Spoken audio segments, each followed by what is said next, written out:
Okay, hi everyone, and welcome along to our webinar on the future of news consumption and distribution. Just a little bit of background on this webinar. This really comes about because of some landscape shifts that we and others have been noticing through research we've done, research others have done, just time spent on social media generally.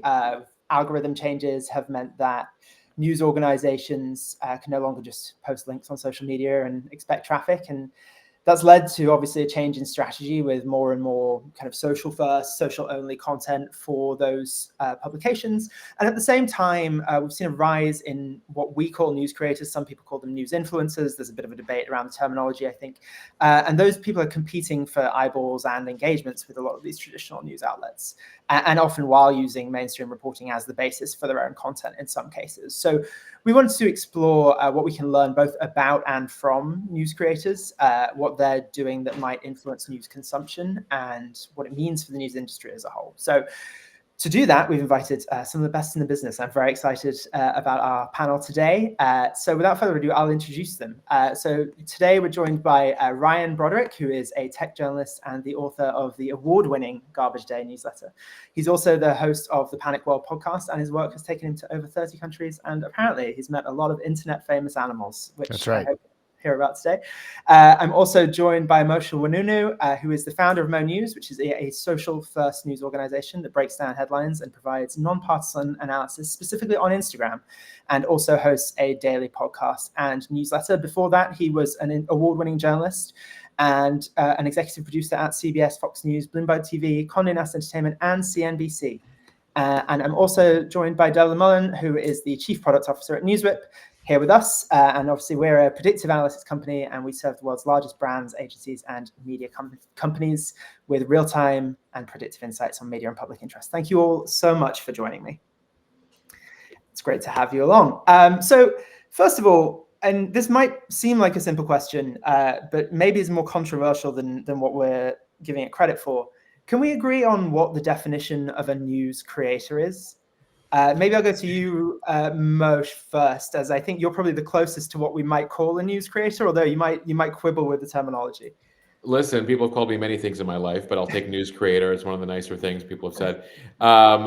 It's so interesting because they included. I don't know if you guys saw recently the Pew study that researched news creators, and they had a very wide-ranging definition of news creators. They happen to include me in the group of Instagram creators, but ultimately, if you share a piece of news, regardless of your expertise and background, you fall into that bucket. Now, of course, those of us who've worked in journalism for years and studied it and worked in it bring different standards to it.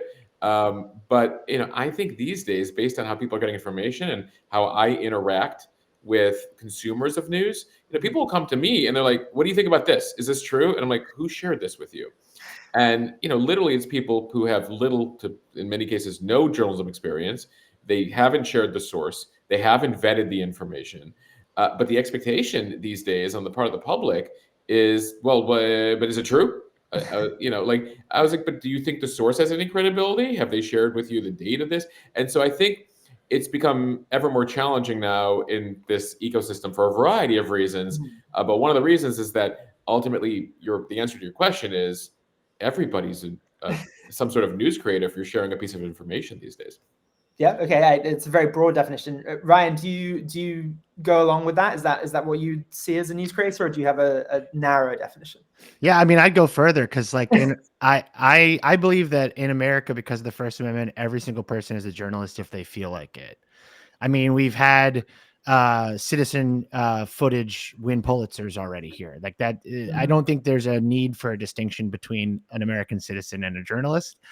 But if we're talking about like how to define what they're doing online, I like the term creator. I think that the term influencer became very gendered in the 2010s. It was sort of a derogatory term used for women expressing themselves online for a long time. It was also very sort of attached to Instagram and sort of this idea of like the personal reality show that you play out on social media. Creator to me feels like it encompasses more. So it could be a podcaster, a video maker, a cartoonist, whatever you're doing.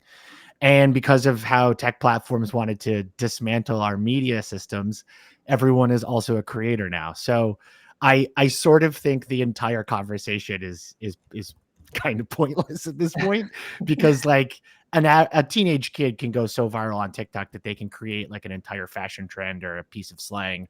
Like we're through the looking glass at this point with a lot of this stuff. Yeah, I tend to agree. I think also, I mean, the point is like you're always creating, you're not always influencing. It's more. I am always influencing. Well, yeah, clear. One is not always influencing. I don't know that I'm always influencing. And I feel that the whole idea that the term influencer, even with influence, like, you know, is sort of been tainted by sort of the OG, you know, the OG perception of influencing, which is sort of the you know, the rise of the Kardashians and the Paris Hiltons or whatever the world. Yeah. I think no matter what, there will always be sort of a permanent impression of people's minds in regards to the term influencer. And how do you think, I want to talk first about social media platforms and kind of their influence on it. So starting with the mainstream, Ryan, if we think about how social media platforms shape the way that news creators, if we call them that, distribute their content, to what extent are we still beholden to platforms, and to what extent are people able to either cut against the grain or find new platforms, new ways to distribute their content, both at the creator level and at the publisher level? I'd be fascinated on both. Yeah, I mean, it's been an interesting process. Effectively, Meta, back when they were still called Facebook, really wanted to kill the website. They started by allowing people to share website content on Facebook. Then they bought Instagram, turned it into sort of a younger platform, and they pretty much didn't allow links almost from the beginning. I think they eventually added, like, you know, what you have, like the link in bio kind of concept. But then over the years, Facebook began to gate traffic to websites, to the point now where if you want to go viral on Facebook in 2025, you have to make content native for Facebook. And that has been true for most other platforms. And not only are platforms gating what you would call third-party links, they're also making you make more and more specific content for their platforms. A lot of this we've seen with sort of the arms race to make the new TikTok. So, you know, you have to make a certain kind of video for YouTube Shorts, a certain kind of video for Instagram, a certain kind of video for TikTok, because none of them want to be what they have been for many years, which is a repository for reshared TikToks. So I sort of see this entire thing as a struggle between creators who don't want to make more widgets to go in more platforms, and platforms that don't want to just end up being sort of reruns. And so it's constantly evolving. Right now, you know, if you look at the top creators like Mr. Beast, or even like a journalist like Marcus Brown Lee, like they're making cuts of all of their YouTube videos and all of their streams for all of the platforms with, you know, minute differences, but they're everywhere. We don't really have the same kind of concept like we used to of like a YouTuber or a TikToker or a streamer. You're everywhere. You're making stuff for everywhere at a certain point, and the platforms probably don't like that. Also, yeah, but Derv, it's something we've seen ourselves with how not only news creators but news publishers are approaching news content, right? So, you know, in terms of TikTok versus Instagram, etc. Yeah, I mean, we produced a report just before the end of the year, which I think we can share around as a follow-up, looking at the top 50 publishers and who's performing best on which platforms. And yeah, we saw to some degree that sort of multi-platform strategy that Ryan's talking about, but we definitely saw kind of best in breed on different platforms as well. But I mean, overall, sports publishers just killed it. They were winning engagement more than anyone else. So ESPN, Bleacher, those kind of guys. But people who kind of combine news with entertainment or fashion or sport, like the Lad Bibles, Vogue, Daily Mail are really top performers across the board. But they do kind of prioritize certain platforms. Daily Mail is so dominant on TikTok. I mean, they've got 19 million followers and they're producing about 1,000 posts a month, which is phenomenal. Like when you talk about news creators versus publishers, it's hard for any creator to match those kind of resources and output. But they're mixing up a lot of celebrity news, but with hard news videos as well that are getting massive engagement. And then you've got the likes of New York Times getting 60% of their total engagement on Instagram. So it is a real mix. And to Ryan's point, though, the kind of the links direct back to web is just kind of minuscule relative to those. There's a couple of outliers like The Guardian who do outperform in terms of getting direct links back to their website. I think that could be, they have a very strong subscriber base. So, they probably have a lot of existing loyalty with that audience on Facebook. But yeah, there's quite a mix. And then on X, you've got obviously the breaking news, but some kind of anomalies there like Popbase talking about, entertainment news and doing really well on X. So yeah, interesting insights in that report. Yeah, Popbase, and then suddenly tweeting about the vice president for some reason, having done 10 in a row about entertainment. I want to pull on that thread a little to you, Moshe, maybe. What happens when, obviously you're one of the innovators in this, you built an Instagram presence pretty early in this. What do you do when traditional news publishers start doing it too? Do you just have to trust that what you're doing works, or do you have to compete in new ways, find new places to do it, build community elsewhere? What's the playbook for news creators there? I think news creators and frankly anyone who's building their audience on social media has reason to always be cautious about how long everything will last. I mean, having been in traditional media, having watched the rise and fall of Facebook in the teens and publications that basically went down with it, who became too dependent on that platform. I think one of the things that I have in mind every day is, how am I building an audience beyond a Mark Zuckerberg owned or Elon Musk owned platform?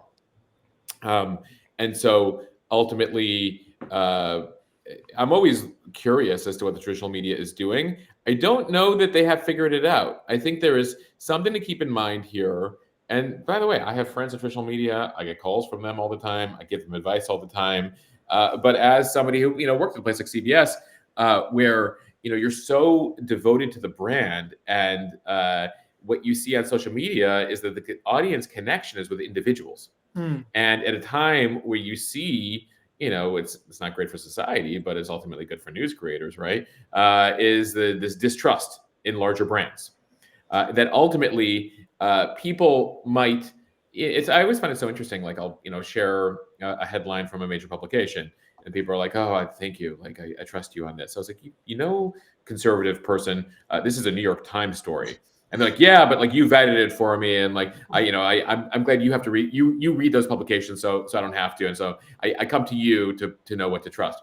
And so I say that in that no matter what legacy publications may try to do as they get smarter on these platforms, try to develop organic content on these platforms, that ultimately what they're facing, at least on the part of particularly of the American news consuming population, is this sort of built-in like distrust. No matter what you might say, like, hey, it's going to be, the sun is going to rise today.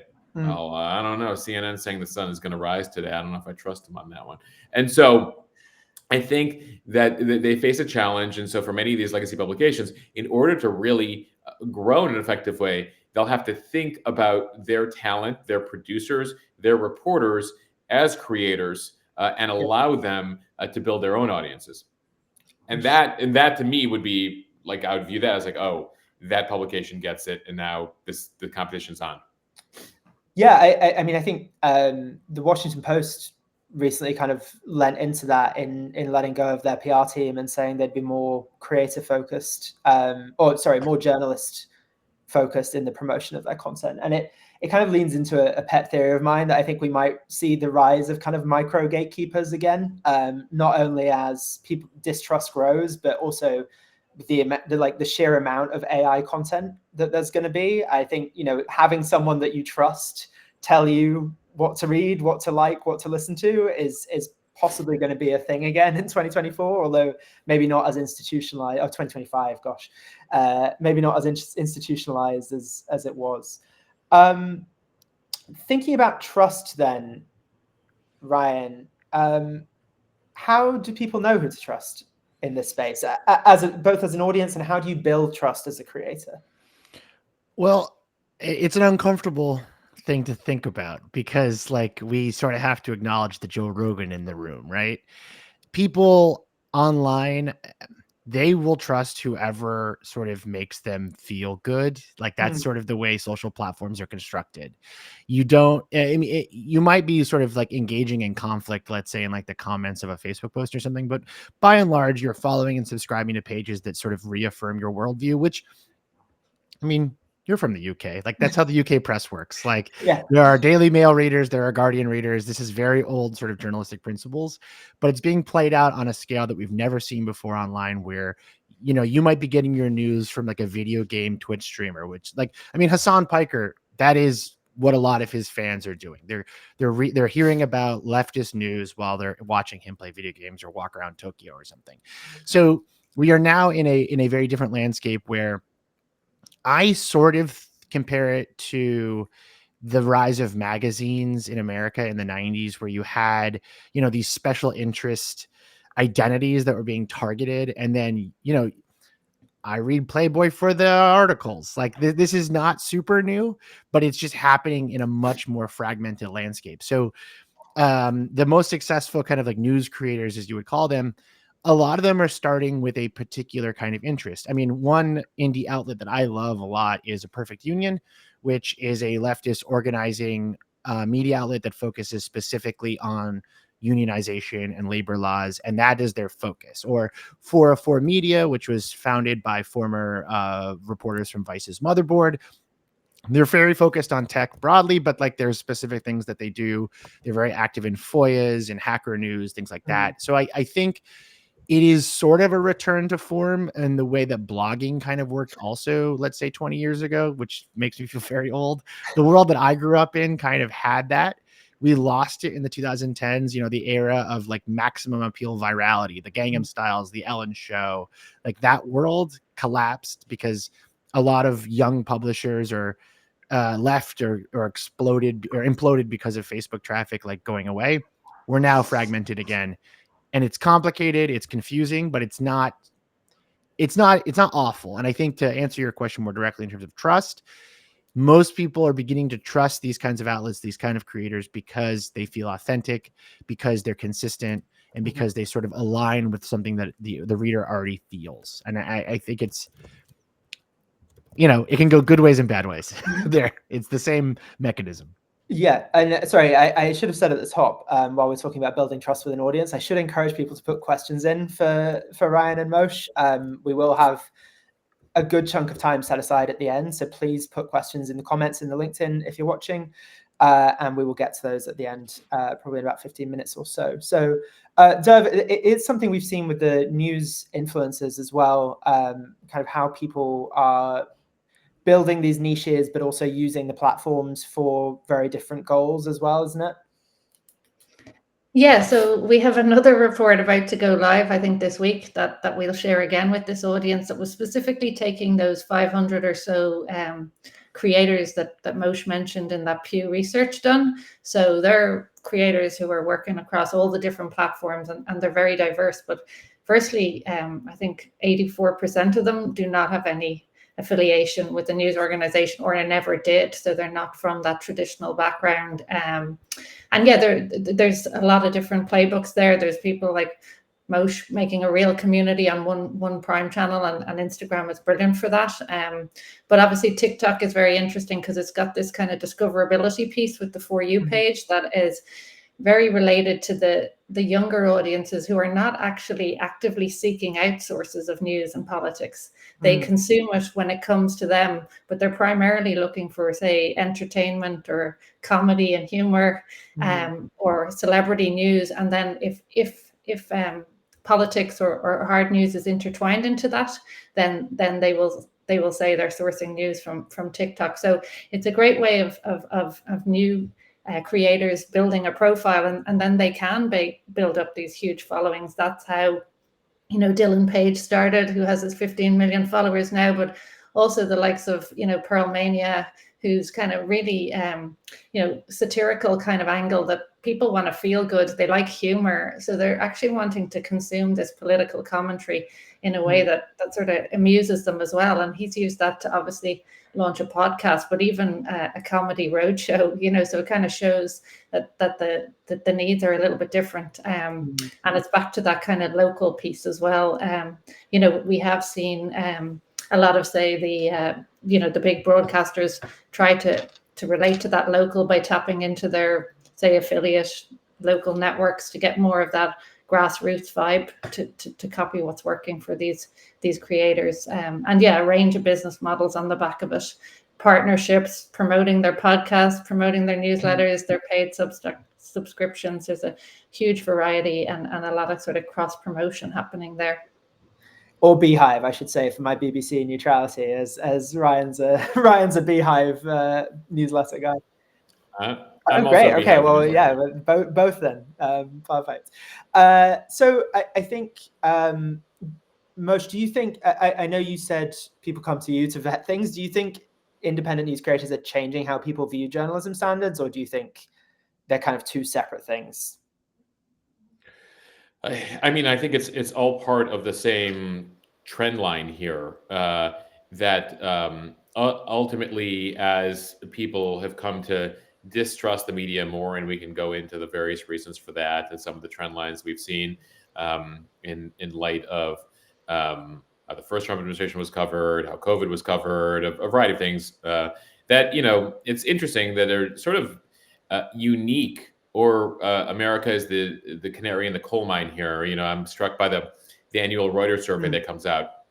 I think it's all OECD countries, and the U.S. for several years now is in dead last place when it comes to the public's trust in the media.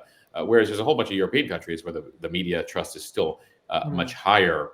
And the question is, I don't know if it'll go in that direction, or ultimately there's things that are uniquely happening here in the U.S. But I do think that there's a level of transparency and connection that creators have that's super interesting. I mean, when we talk about why people trust, one of the reasons they trust is also like you let them in on your life. And that's also something that legacy media, speaking to your previous question, will have to get their heads around, which is like, what did you have for lunch today? Like, do you have family? Like it's that sort of thing, as opposed to like coming to them with I was struck last night by my old colleagues at CBS who launched the new version of the evening news last night. It's two men in suits at a desk who didn't interact with each other the entire time. And it's so interesting now from an outside perspective. Like I know exactly the meetings that would have taken place that would have led to that conversation. But ultimately, like as modern news consumers under the age of 70, the average age of the network and cable audience is between 68 to 72, median age in America. Half the viewers are over 70.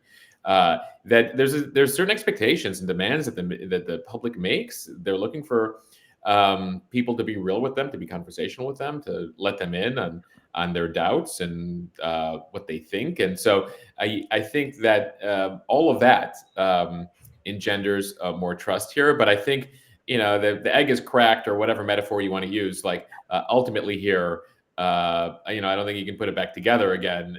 You're going to have to adapt to how people are, the demands that they're making on the information givers these days. Yeah, really interesting. I think I want to move on, just because I'm slightly conscious of time, to kind of traditional media versus or encompassing independent creators.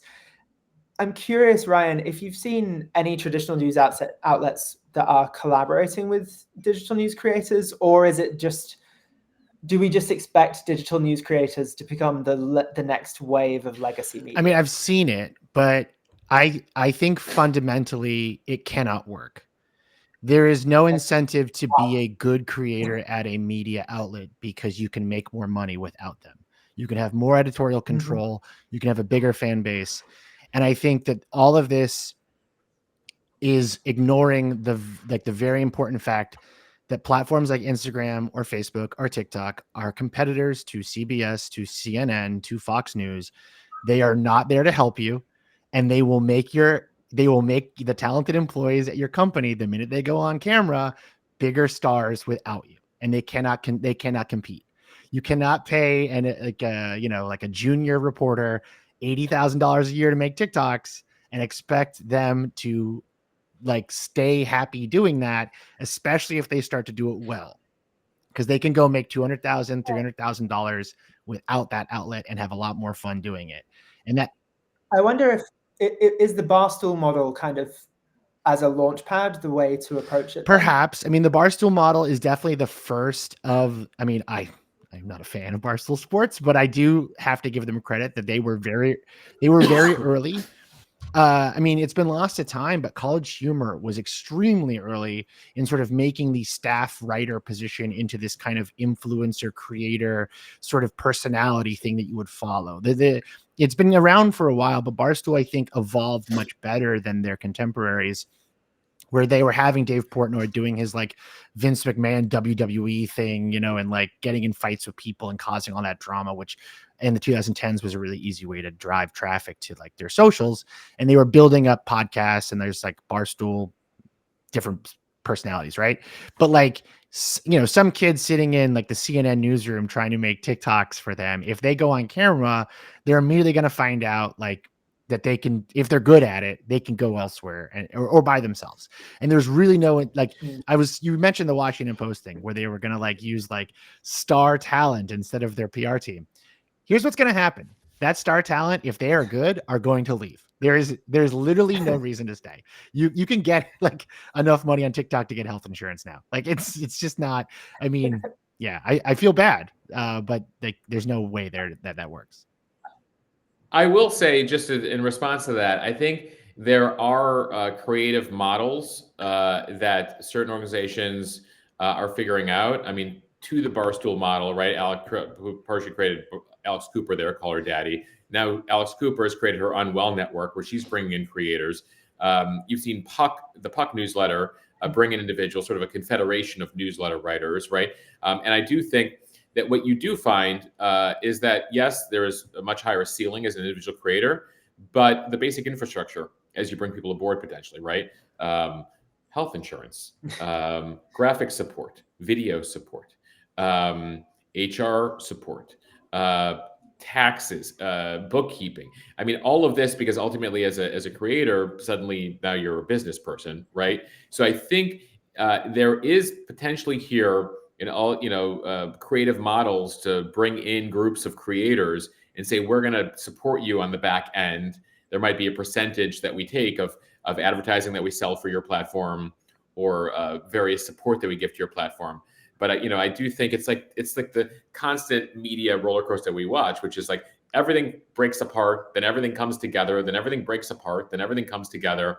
And I think you are going to reach a point here where there are a handful of folks that are doing really incredibly, as independently. But then, somebody's like, I'm going to bring a couple Substackers and YouTubers together, give them some back-end support. They just have to think differently. They're not going to be full-time employees where you own all of their content. You have to come some sort of a creative. And I don't disagree with that. I actually do think that is coming. But I do want to be clear. Call Her Daddy got popular, and in 2021 left Barstool Sports. So right. And now she's creating her own I'm thing. sure someone in there will break away too. And like, my thing is mainly just like the older, more sort of like, let's say the broadcast places that are trying to figure out a TikTok strategy, the Washington Post, the New York Times, is like, if they give any sort of attention to some sort of on-staff creator, they have to be very careful about that, because it is a road that they cannot follow them down for all kinds of institutional reasons. Yeah, they have to think. I mean, listen, they want to own and operate those people and own all their content. There need to be some creative and open-minded managers and leaders at these organizations, understanding that you also have a group of Gen Zers that are going to demand more. They're going to demand a cut of what they're creating. And if you want to keep them on board, you have to treat them like you would treat, your $1 million talent. Yeah, it's interesting, isn't it? Because I mean, reference to the Washington Post. The Washington Post were kind of the first ones to do this at the mainstream level. Is it Dave Jorgensen? I think the guy's name is. He's been at it for a long time now.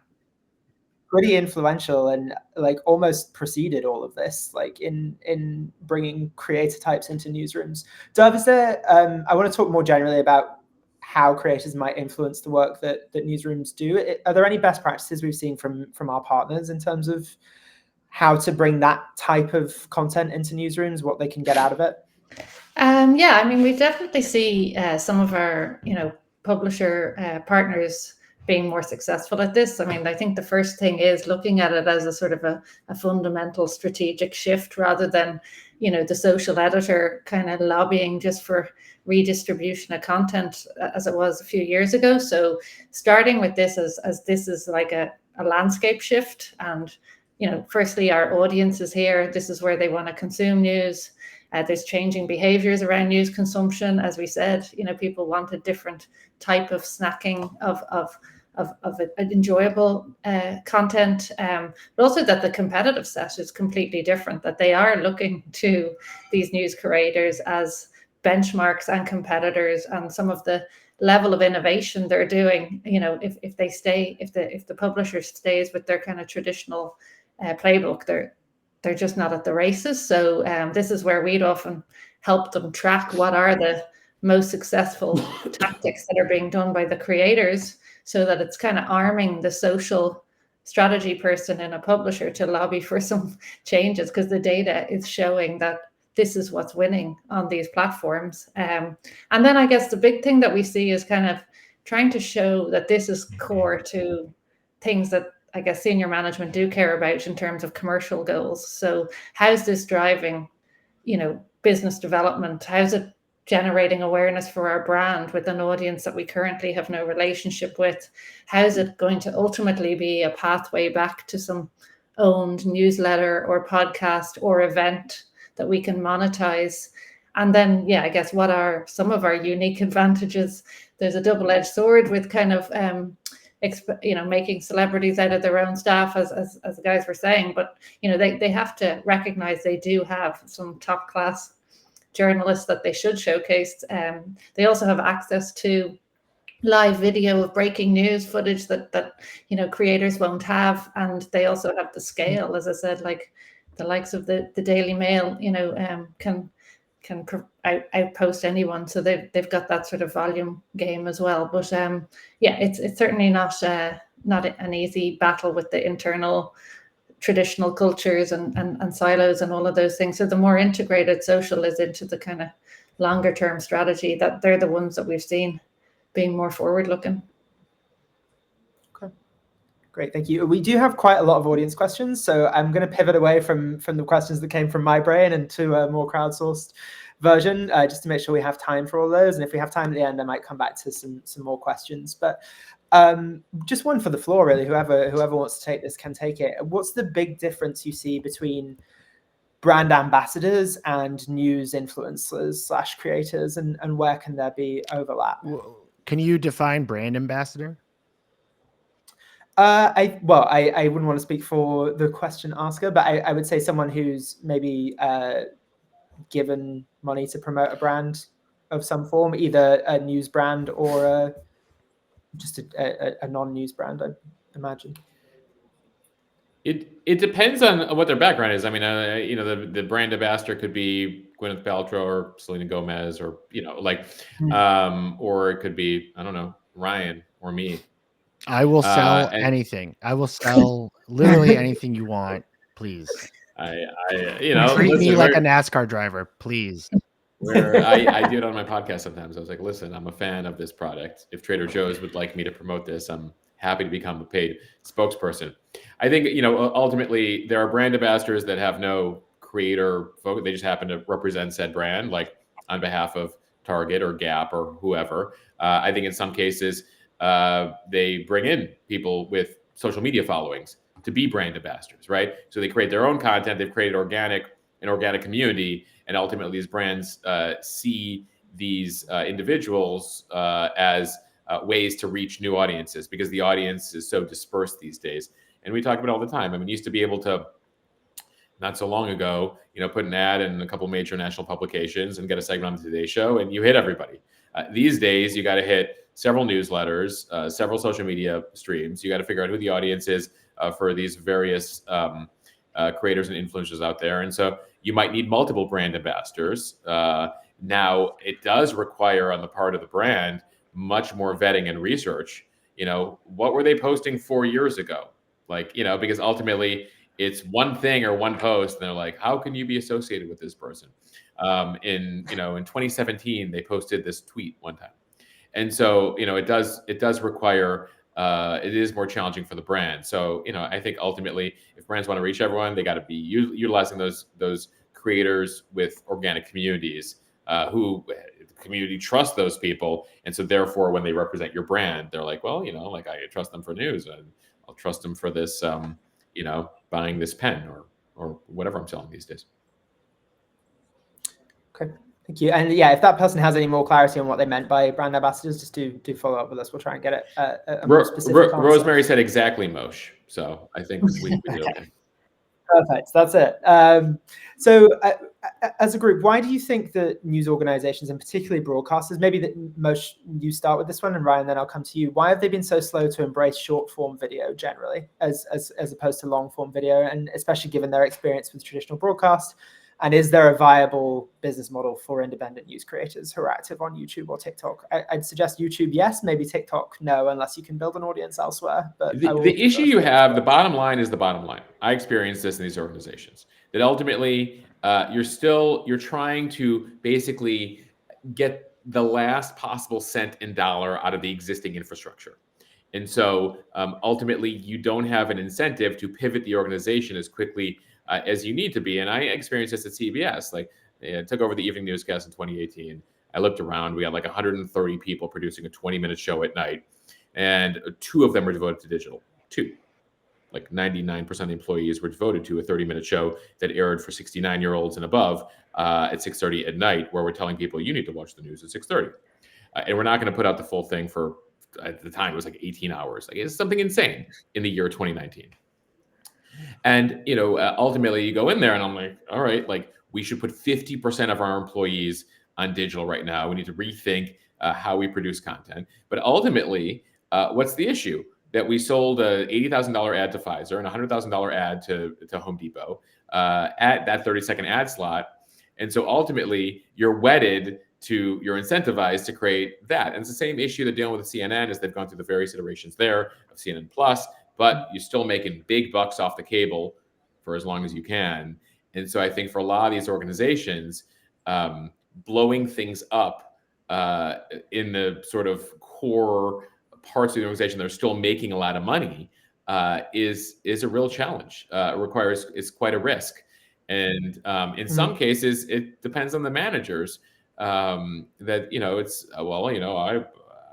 I want the show to still be good at 7 o'clock at night and 8 o'clock at night and 9 o'clock at night and 10 o'clock at night. And so you're catering to a very niche audience and an existing business that ain't going to exist in a few years, but making that pivot midstream is challenging. Okay.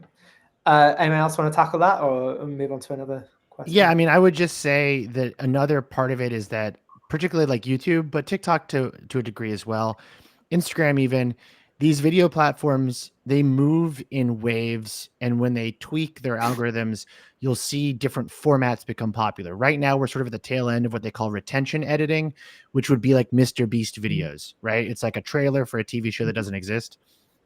So when these tweaks happen, and they're always happening, because when they do happen, a million creators figure out like, okay, that actually makes these formats do really well. And it kind of self-perpetuates like spam across the platform. So I would say like every 6 to 9 months, some of these platforms are going to goad you algorithmically to make different kinds of content.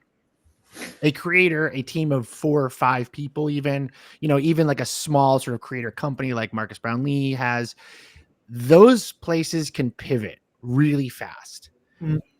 Larger media companies that are, full of people and also trying to make as much money as stably and consistently as possible off these platforms, they cannot pivot as quickly. So you're always sort of one step behind the kid with a lot of free time and, a free version of DaVinci Resolve. And I think that is just a really tough place because the legacy media companies will look at that and be like, well, it's not really pulling in any money and we're not really doing it. And you'll see them sort of just like wipe out the whole team. They'll pivot to video, pivot back, pivot to video, pivot back. And it's because they never can really keep up with something like Mr. Beast. And there's I remember like there is a real fear of giving away your content to these social media platforms. I remember like we have these negotiations with CBS where they're like, hey, can you put up the full 60 Minutes episode on Facebook? And we're like, we're giving away, like we spend tens of millions of dollars producing this content, and Meta wants it all for free on their platform. Like, we'll get you a bunch of clicks, etc. But and so I think there is this fear of entrusting your content on these platforms, and then also monetizing those platforms. How many employees? I got to put 5 employees, so I'm spending $500,000 on salary a year on this platform that right now is bringing me in zero, with no bet that I can monetize it eventually. And so they're constantly looking at the bottom line, and the people who run the numbers are like, why are we devoting employee? Like, what's our ROI on that platform? But you're making a bet on the future. But that's part of it. I mean, like, I started on Instagram, first of all, not thinking I was starting a business, but then backing into a business. Like, I was just doing it as a boredom exercise in the beginning of COVID. But like, people are like, you're crazy. There's no way to monetize Instagram. And, we found creative ways to do that. And so these platforms don't necessarily make it easy to monetize. And when they do, they take a cut of it. And so I think major organizations are like, we're better off not spending time on it. But again, it's at their own peril because the audiences have been dispersed to those platforms. Okay. And Dev, how do people keep up with all the changes that are happening, all the different social networks, all the different creators, all the different competitive benchmarking that they have to do, finding the latest trends? What are ways our partners have seen to do that in terms of news creators or social first news? Yeah, well, obviously this is where we come in, Ben, isn't it? So yeah, I guess we're a part of the solution. We are probably one of the few places where you can see across the networks. Each network is different.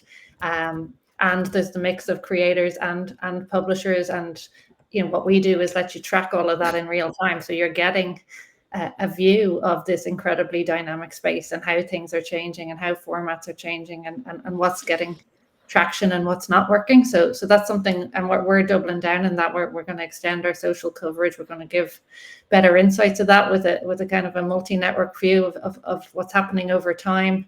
And leaderboards and things to help arm our customers. But I think they have to experiment. They have to learn themselves. They have to create the space to be able to innovate and risk different things, because it's very dynamic. But things like the Pew Research are great as well. Some of the reports we're going to share afterwards. It's so fast moving. You've just got to try to lift your head and keep track, because if you kind of think what you were doing 6 months ago is going to keep working, as we've said, there's a lot of forces that mean things are changing very rapidly all the time. I don't know, Moshe, how do you keep up with what's changing all the time? It's a challenge. I mean, that's one of the reasons why, people are like, what was that those audio rooms that came up during COVID? Clubhouse. Yeah, people are like, Moshe, you're making a huge mistake not investing in Clubhouse. And I'm a creator, right? And Ryan and the company know this. Like, you're one person. You might hire a couple, but you cannot do many platforms great. You can focus on doing one platform great, but you're always hedging your bet, because ultimately one thing will beget the next thing. And so you have to constantly, have the situational awareness of what's going on. And in many cases, even turning to traditional media to write trend stories, they're behind the 8 ball. I mean, I was struck. We were featured in the New York Times this year, and the reporter called me. It was about a year ago this time. Like, so people are going to do news on Instagram, huh? I was like, where have you been? New York Times. And so, and they, I think the New York Times know that. Sorry. They're doing. The New York Times know that they're doing it. I mean, but it takes a while to work through the process. Yeah. And by the way, I'm not here to criticize them. I thought they did a great job with the story, etc. But the point is, to answer Derb's question, like, where do I turn to find out what's next if sometimes traditional media is a year or two behind where the trend line is, right? And in some cases, what might be hot might be Clubhouse for a hot second, and then go away. I mean, I think it speaks to, looking in the questions here, Santiago's question about the role of AI in content creation. That's become my obsession. I think most of us in this industry, which is how can also, as content creators, can we utilize AI to learn about what's going on? Oh, Ryan says right. He's never used. Is that? I honestly think that it is a moral and existential dead end, and will not matter. But that's okay. I think it is toxic sludge. Opinions on this podcast on the internet. I think it is fundamentally destroying the internet as we know it. But that's okay. It's you can't avoid it. It's a scary situation. I was just struck this morning. I was reading Claire Atkinson. She writes media, and she has a piece over on Neiman Lab about. I had no idea. I don't know if you guys are familiar with this, but there's Good Day News. It's a network of AI. It turns out AI generated small town newsletters, more than 400 newsletters across the country. They ask for donations to stay free, but ultimately they're all AI generated by one person. 400 newsletters across the country that basically scrubs local news outlets that have public information, summarizes it, and then sends you a newsletter. Ben, where you live, Derv, where you live, like here are things happening where you are. AI generated, one person. Okay, hold on. I have one good example of using. I'm not here to compliment it. I'm just here to make you aware of it. As a no, I was reading the same thing this morning, but because I also am a big fan of the fake AI generated Dublin Halloween parade from a couple months ago, which was pretty funny. It was like a similar AI farm that was just generating events in cities that like weren't real. But I did use AI recently for a journalistic purpose that was pretty cool, which is that I was covering a story about China's version of YouTube. I needed to find a specific user on this site, which is called Bilibili. I saw a screenshot of their video, which had their username in it. It's Chinese characters. I am never going to be able to sit down and figure out a Mandarin keyboard to find those characters. I screenshot it, told ChatGPT, what are these characters? It gave me the characters, which I could then copy and paste into Bilibili and find their account. So I will say that like there are sort of uses for it as a journalist if you really want to, but I do think that there is no future in generating AI content for publishers in a long-term way. I think it is self-destructive and destroying the internet to a degree, but it also lame. It's just like lame. I asked it to like optimize my subject lines once to see if I was like missing something, and it was awful, like absolutely just worthless, useless. So I don't know. Did it say in the fast-moving world of garbage? I just think that like human you beings. haven't used DeepSeek though. You got to try using. Oh, I read like a really interesting study about how like AI pornography doesn't really work. AI humor doesn't really work. Like any of the things that we use as human beings to connect with other people, the AI can't really do because it's not a human person. It doesn't get it. And I think journalism right now, especially, is very humanistic. Like you're connecting with people online, and an AI is just never really going to be able to do it, you know? Cool. I want to get back to, because AI we could talk about all day. I want to get back to some of our questions. Question for you, Ryan, on your point that star journalists just move on from these organizations when they employ them. Don't many journalists have their brands enhanced by association with the strong legacy media brand, and that relationship is therefore mutually beneficial? So the example given is Andrew Ross Sorkin, DealBook, New York Times. I think over a certain age, yes. But increasingly, no. A really good example would be she's a friend of mine, Taylor Lorenz, and sort of the separation between her and the Washington Post, where it was just it was actually holding her back quite a bit. She's now gone solo, and it's fine. Now, obviously, the next question would be like, okay, well, what happens to the people who don't have the brand recognition to go off on their own?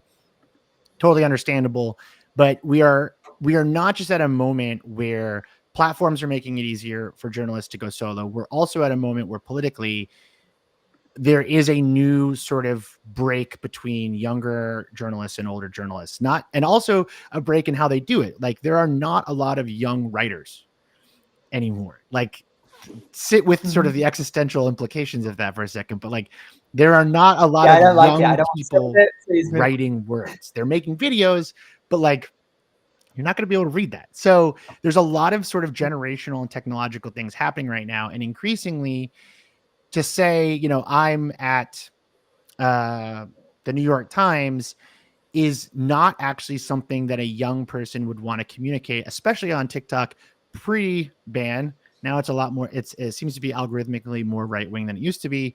But like the massive shift around sort of the Israel and Palestine conflict and young citizen sort of journalists talking about it, getting banned on other apps. There's labor stuff also. Like there's a huge amount of political and social changes happening with young reporters, and you might not want if you're a trans reporter, you definitely don't want to be associated with the New York Times. Like there's a lot of baggage that these institutions have that younger writers and creators don't want. So I would say that it has pros and cons depending on what you're doing. Yeah, I think it's interesting. I mean, we Dev referenced the study we did ourselves, and Jamel Bowie, who's an opinion writer at the New York Times, most of his followers don't know he's a New York Times. Yeah, it's awesome. I love his channel. Yeah, it's great. So I think that's where people don't necessarily reference it when they're building audiences on these other channels. Another question. This is a big one. I think that we might all have to answer this. In your opinions, what's the future of social media? People are mad at Meta X. People are migrating to Blue Sky, but is it just echo chambers becoming more echoey? Is it becoming more fragmented? Reddit's blocking X links, but again, is that just echo? Is there even a normal quote unquote platform to get information or publish information, or are those days over? Mosh. You're starting with Mosh. What is the future of social media? That is correct. Yes. Listen, these are any one of those questions. Yeah, don't feel the need to tackle one of the frustrations I have is social media has created bubbles for people, right? And so Blue Sky is an alternative, but now it's become sort of a blue bubble. Blue Sky has become a blue bubble for people disenchanted with X and the direction it's taken. I've seen, recently, I think it's referenced in Paul's question here, people mad at Meta, right? Mark Zuckerberg did his whole announcement where he's, no longer going to be engaged in fact checking. He did the Joe Rogan appearance. He was sitting there next to Bezos and Elon and company at the inauguration, donated to the inauguration, etc. So there's a lot of people on the left who are frustrated with Meta, and it's so interesting because it was cool to hate Meta from the right as recently as last year, as Trump said, Meta is the real enemy of the people, and I'm going to put Zucker Schmuck, I think he referred to him, in prison. Now he donated and he got the second row of the inauguration. So, I think that ultimately the lesson they've taken, at least short term, is the Elon kind of laissez-faire approach. Now we could dive into is it laissez-faire? Is the algorithm being tweaked in certain ways? I think that there's a lot of arguments being made, and I don't have insight into that. But as far as social media is concerned, it's not going away anytime soon. Ultimately, if you look at the trend line of the past 20 years, if you kind of data back to Friendster, MySpace 25 years ago, inevitably, if you look at the cycle of the past 25 years, something new comes on the scene about every 5 years now, right? And pops. Now the ecosystem is pretty robust. Can they break through given Meta's ownership, given the fact that now they're close to it? I think that's part of the bet is I want to be able to buy stuff again and make Meta even larger, right? Back when Meta was seeing all the apps in the App Store and saying, we'll buy that one and we'll buy that one and we'll buy that one. And they were able to do that for a while. So, it's not going away. I think that ultimately, as people have come to, here's my prediction, right? People distrust these big companies, these big organizations, as they become more establishment focused.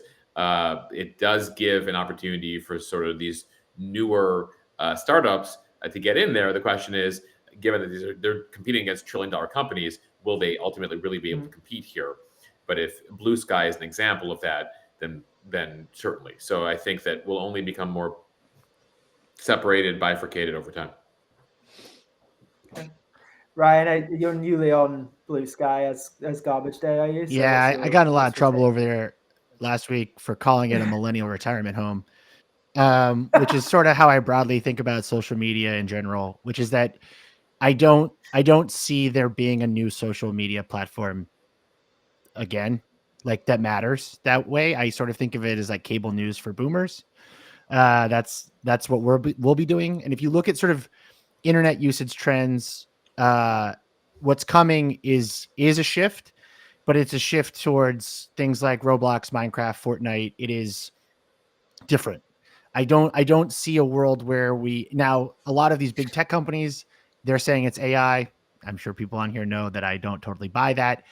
It could factor in, obviously, it's being added to a bunch of different products, but I think Web 2.0, as we understand it, is at its ending. It might take a couple of years, it might take a decade, but the people that are, the Gen Alpha, as they call them, they enter the workforce, I think, in about 5 or 6 years. They grew up in a technological landscape that we don't have anything like. It is playable. It is interactive. it is extremely different than the sort of looking at a web page and reading the news. I was just reading this morning that Fortnite has a creator program that functions inside of Fortnite. Like, these companies are thinking about things drastically differently, but I don't see a world where there is like a hot new social app that you have to download. If there was, like, we wouldn't have had to ban TikTok because America could have created it, right? Like, we're at the end. But there has to be, right? Because our grandparents are on Facebook. I'm not saying that these go now. away. Parents I'm not are saying on that these go away. Instagram. I'm just saying in terms of what is the hot new thing. If you're trying to figure out like what is the hot new thing, like, we are sort of at a moment where it's going to be a bit. This has happened before too. You know, there was that sort of like doldrums between like 1999 with the rise of search and the start of social improperly around 2004. I think this is similar, but we are looking at like a drastic shift from social media to, let's say, interactive or playable media. And we're just at this moment where diversify, go on Blue Sky, become a learn Mandarin and join Red Note, you know, become a Mandarin speaking Red Note influencer if you want. But like, I think waiting for something to replace something, we'd already have an American TikTok equivalent if we were capable of creating some sort of new platform. But it's been 5 years of fighting about it, and like an American company hasn't done it. We had Be Real for a summer, you know. Oh yeah, Be Real. But I think Gen Alpha will be like, Instagram's for old that's people. what I'm saying. TikTok's, like TikTok's for old people. Snap's been around since 2011. Like, it's time for something. And it's some Gen Alpha kid at like Stanford is going to invent the next thing. But I mean, people are going to find community where they find it, right? And the dynamics won't change. That's right. It will always be about where people are and how do you deliver information to them as efficiently and as authentically as possible. But I think if you're right now waiting for like the next big app to get an account on everything and just see what happens, because I mean, which was actually kind of how people did it in like 2011, 2012. I was on remember Plurk? Anyone remember Clout? Or Foursquare, or like any of these, like, just make an account and see what happens, because it's not going to be the way it was, I don't think. Yeah, it's pretty fragmented. I don't think we've ever seen such a fragmented kind of second tier as now. We used, typically you'd be tracking one or two big players who are on a big surge, but right now it's like a scattergun. There's about 20 different places people are experimenting. So yeah, to be confirmed. Great. Well, unfortunately, we're about at time. So thanks very much, folks, for the conversation. I thought it was really interesting. I'll give you time to plug your things before we end. So Moshe, why don't you start? So you can follow me if you like to get your news on Instagram, and those of you who are still on Meta platforms. I'm just my first name at Mosheh on Instagram, where we do 24/7 news there. I also have a daily newsletter and daily podcast. You can find all of that over at mo.news, mo.news. The newsletter and podcast are both out at about 4:30 a.m. every day, where we break down about 10 headlines in a way that you would want to hear news from a friend. And we try to be as fair and impartial as one can humanly be as a journalist that's human with inherent biases. Okay. Cool. You can read my deranged rantings via email at garbageday.email is the URL. And you can listen to my rantings and ravings out loud on my podcast, Panic World, which is about the moral panics and viral freakouts that bubble up out of the darkest corners of the internet. And that is on every app that you use to consume audio content, basically. And I'm on Blue Sky. My username is Ryan Hates This.